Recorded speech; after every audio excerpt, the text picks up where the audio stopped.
সবুজ মুছে দিয়ে যাদবপুরের রং কি এবার লাল হবে? যাদবপুর কি এবার পুনরুদ্ধার করতে পারবে সিপিএম? লড়াই কঠিন হলেও একটা সম্ভাবনা আছে বলেই মনে করছে বামেরা। মঙ্গলবার যাদবপুরের প্রচারে দেখা গেল সুজন সৃজনের যুগলবন্দি।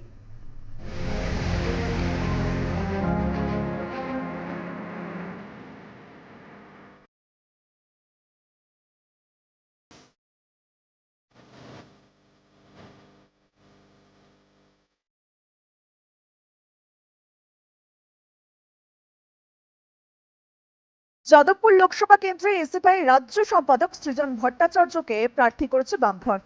রাজনীতির ময়দানে সৃজন নতুন নন। 21-এর বিধানসভা নির্বাচনে সিঙ্গুর থেকে প্রার্থী করা হয়েছিল তাকে। 14% ভোট পেয়ে তৃতীয় হন সৃজন। মঙ্গলবার সোনারপুর পুরসভার অন্তর্গত কয়েকটি ওয়ার্ডে সকাল থেকেই প্রচারে নামেন সৃজন। কালীবাজারের সাধারণ মানুষের সঙ্গে সারেন জনসংযোগ। বেলা গড়াতেই সৃজনের সঙ্গী হন সুজন চক্রবর্তী। যাদবপুরের সঙ্গে সৃজনের সম্পর্ক নতুন নয়। 2016 সালে যাদবপুর বিধানসভা কেন্দ্র থেকে জয়ী হয়েছিলেন তিনি।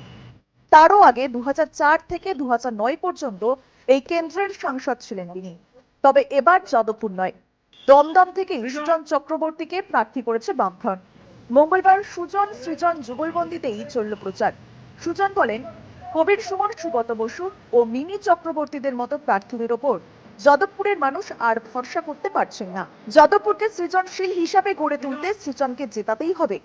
যাদবপুর এবার বামেরা পুনরুদ্ধার করবে বলেই আশাবাদী সৃজন ভট্টাচার্য।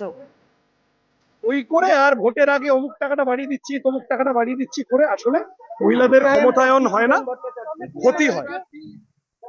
আমরা সেই ক্ষতি মেরামত করব। আপনাদের অঞ্চল পরিক্রমা করতে পুনরুদ্ধার হবে।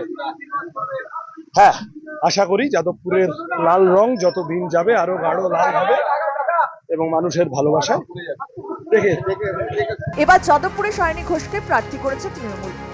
বিজেপির প্রার্থী অনির্বাণ গঙ্গোপাধ্যায়। গতবার যাদবপুরে 3 লক্ষের বেশি ভোট পেয়েছিল সিপিএম। 21% ভোট পড়েছিল বামেদের ঝুলিতে।